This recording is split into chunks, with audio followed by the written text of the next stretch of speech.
What's up, everybody? Welcome to Podcast Now. I'm Alex. In this video, I want to talk a little bit about The Witcher 4. Talk about the trailer, talk about what I think about it, afterwards. Talk a little bit about some of kind of the behind-the-scenes news. There was actually some pretty big write-ups from IGN that, one of which I think they went over kind of key details of the trailer, as well as kind of had a general conversation with CD Projekt Red, and they revealed some, I think, pretty interesting stuff. Well, whether you think it's good or bad, I think kind of depends on the person. But really quickly, I do want to start just with the fact of getting the trailer, right? What does this mean? What did I basically think about it, and how far out is The Witcher 4? So sitting here right now, having time to digest it, I watched it another time, reading the IGN kind of, behind the scenes facts, stuff like that. I actually do like it overall. The one thing, and I will stand by this, I said this when it was first shown, I do think it's too early, and it almost felt like we were betrayed, or I was betrayed, because I was reminded in chat that a few weeks back I did a video on The Witcher on CD Projekt Red, and they talked about in there that they didn't want to do things too quick, that they wanted to drop breadcrumbs, but they weren't going to come out and reveal things too soon, and that was what the article is about. And then we see this trailer, and it felt like in one way they betrayed us. Now, maybe this was the breadcrumb. Maybe they were hinting, hey, we're going to drop a 6 freaking minute long trailer. We're going to give you a bunch of details, kind of, what's going on with Ciri, what, the making of the game, where they're kind of at. And then we're going to go dark for a while, and but at the same time, it's like, well, doesn't that contradict that other point of well, if you're going to go dark now for 2 years, isn't that revealing your game too early? So I do just want to say that, because really that's my biggest weakness, or that's my biggest critique or negative with this entire thing. It's not really the trailer. It's not really the info. It's simply that, is this a game that you have to wait 4, 5, 6 years for? Because as I've said a couple times, even the last 24, 48 hours, I'm really tired of it. Maybe I'm too old. I'm an old 28-year-old. I really can't do it anymore. I need games that are coming out 1 to 2 years, not 3, 4, 5, 6 years away. With that being said, I do think this game is probably 2027, honestly. I think it's probably 3 years out, maybe the fall of 27. So hopefully it's not that long. Hopefully it can be a game that every year you get something, right? Next year you show something, year after you show something, and then it's the countdown, right? It's the final 10 months or whatever, and you drop stuff, as time goes. So hopefully it's like that, and not, okay, well, now we're going to go dark for literally 2 full years, then we'll come back, and then it'll be kind of showtime, until the game comes out. Now, in terms of the trailer itself, I guess there's one other thing I would like to address, and then I want to get to the news that IGN reported. Ciri's look. Now, for me, and I said this again when the trailer happened, so it's not like I'm changing my story or anything. Does she look different than she does in Witcher 3? She does. Now, the first thing I thought of, and now I'm not huge into Cyberpunk. I played maybe 15 hours of it when it first came out. I'm probably not the best judge. But from my experience in The Witcher, okay, a world that I think I'm okay versed in, when The Witcher 3 was shown, and you go back and you watch those in fact, actually a trailer for Witcher 3 that is heavily cinematic, I play sometimes as almost like B-roll in my videos. You look at Geralt in that trailer, and he does not look how he looks in the game.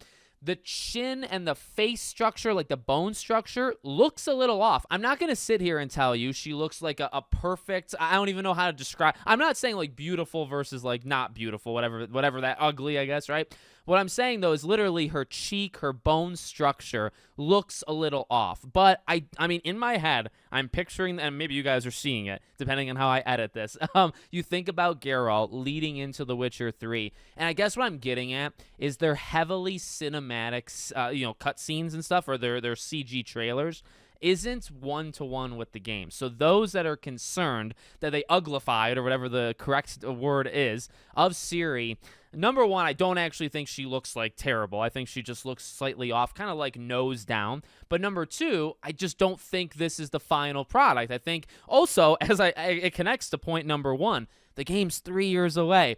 You can be mad. You can be mad. You can be happy. I'm not going to tell you how to feel. You feel however you want about this game. But what I will tell you is that the game is still 2 to 3 years out, and I guarantee you that when it comes out, it's not going to be one-to-one. This trailer is not going to be in this game. It's not going to literally be that. So you can heavily criticize. You can not criticize it at all. All I'm saying is I do think it's going to change by the time we get to the base game, and we can spend 3 years talking about it, or or we can kind of, you can have whatever opinion you want, but I think you can just, take a breath and say, all right, let's wait till the next thing.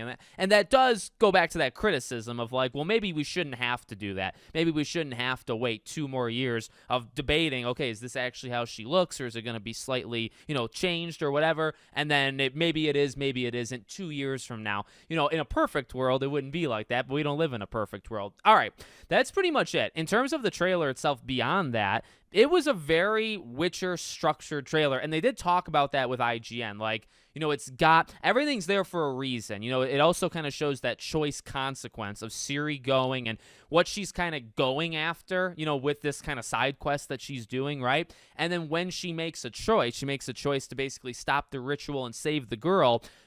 And she does it. She accomplishes that task, but it still bites her, right? Because at the end of the day, the town still sacrificed her because she was supposed to get sacrificed in the first place. She goes back, and then they take her out themselves. So that was one thing I found really. So I guess I'm kind of like moving into the IGN stuff. So there was quite a bit that was talked about. I mean, they talked about cyberpunk kind of gameplay feel moving into The Witcher, of basically being able to handle situations differently. And they went into kind of how Geralt is defined versus how Ciri is defined. And I do think this might make people a little upset. I'll be honest, I like it. I like what I heard from them on Ciri and on kind of like the game plan behind the scenes. Maybe it works out, maybe it doesn't work out, but I like what I hear. They basically talked about Geralt kind of being set in stone, right? He tends to be like anti-political. He doesn't really pick sides. He's kind of there for specific tasks, and he doesn't really care too much about like, the messiness or, the muddiness that can happen because of what he does. He's just there for a specific thing, and he gets in, gets out, gets his gold, whatever, right?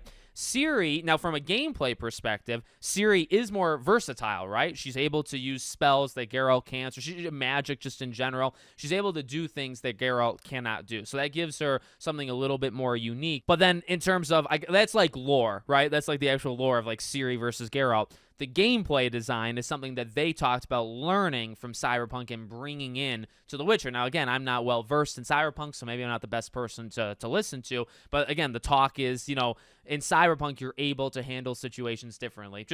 Like point blank, that's what you're able to do. More than you're able to do in The Witcher 3. And they're moving that over into this, that you're going to be able to handle things differently. Okay? So that was one thing that caught my eye and was like, oh, okay. Like, I wonder how, you got to have kind of that hack and slash, like third person action-y kind of, you're going to have that. But I wonder how changed it's going to be based off what they learned for Cyberpunk. They talked about like bosses and monsters, and again, kind of taking what they learned and kind of almost always trying to at least one up themselves to make these things kind of special. There was one other thing, and I kind of mentioned it. So one thing they mentioned with Geralt is, again, not I wouldn't say he's one-dimensional, okay? And they didn't say that, but the idea that he very much gets in, gets out. There's not a lot of messiness from him. I mean, maybe there's messiness of like what he causes, but not what he thinks about, afterwards. So they talked about Ciri being younger and being kind of more raw, right? That this is her. Now, she performed the ceremony or the ritual, right? And they did say actually in the article that it very much sounds like you're going to play that. So I wonder if they're going to be flashbacks. I wonder if it's going to take place maybe like directly after Witcher 3 and then jump ahead. I imagine it's going to be flashbacks because they do say they don't want us to know like when it's going to happen. They hope it surprises us basically. So I imagine you're going to go through the game.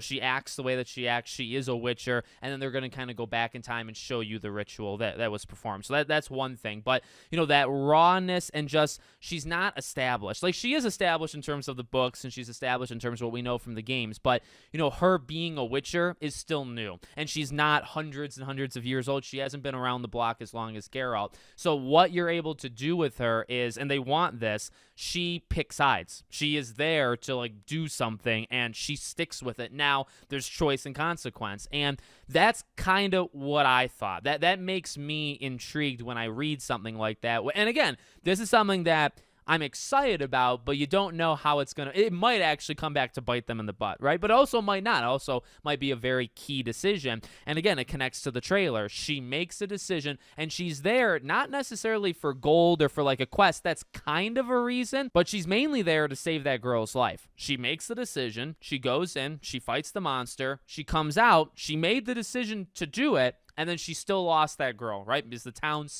they still have free will. They were still able to do stuff, the consequence of Ciri's choice. So that was the trailer kind of playing off that game mechanic. And again, it doesn't have to go perfectly, or it doesn't have to go terribly either. It could maybe go in between. But I really like that idea, at least in writing, where it's like they're almost going to force us to really, you're going to have to stand by something, right? You're going to have to get into a messy situation, political, monster hunting, whatever you want, whichever side quest or main quest, and you're going to really have to pick a side, because the series kind of like that, and Ciri's kind of coming into her own, and those things, and I guess that's where the intrigue comes, because it's like, okay, so that's really going to emphasize choice and consequence. Now, if they're not good with that, but see, I honestly think they are good with that. Like that's kind of like their strong suit. As long as they're able to make you feel for whatever you picked, and then that has consequences later on, 5 minutes later on, 50 minutes later on, 5-10 hours later on, right? As long as they're able to do that, and if they can do that consistently, then that can be an incredible thing. And I think honestly, that's mainly it. I mean, you can read the IGN articles. They talked about like new places in the world. You're going to be exploring kind of new regions, and they're very excited about the new regions. They talked a little bit about potions, but more like kind of just like the lore of potions would kill, or really they're poison actually. Poison would kill just like a random human being, but it doesn't kill a Witcher. It enhances abilities. They talked about some stuff that we kind of already know. The sword. They talked about basically that they're not going to offend anybody's choice in 3. So you have the major choices, and one of them, kind of is Ciri's death, but also kind of isn't. Like there's enough there where you can kind of speculate that she's not actually dead, and basically they say that they're going to play off of those, where they're not going to, I don't know what the word of like, decanonize them is. I don't know if that's actually a legitimate word, but they basically said that if you chose any of those 3 things, they're going to make it work. And now I've heard that before with like Life is Strange, and they didn't really do that, but I think I trust this situation a little bit better. They also kind of set themselves up a little bit better than what Life is Strange had. So yeah, I don't know. I'm pretty excited. At the same time, we got a lot of words, and we got a very heavily CG trailer. And that, again, it goes back to the very beginning of this video and kind of point number 1.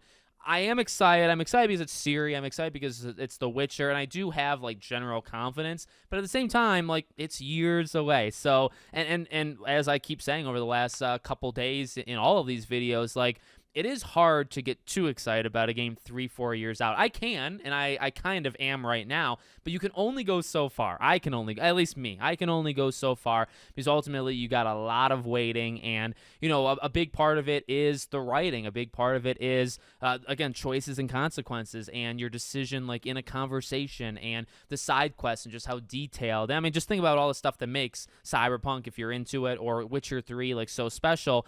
They're saying the right things. They showed, I think, a very like heavily thematic almost, right? A lot of gameplay mechanic themes and a lot of story themes and the choice consequence thing.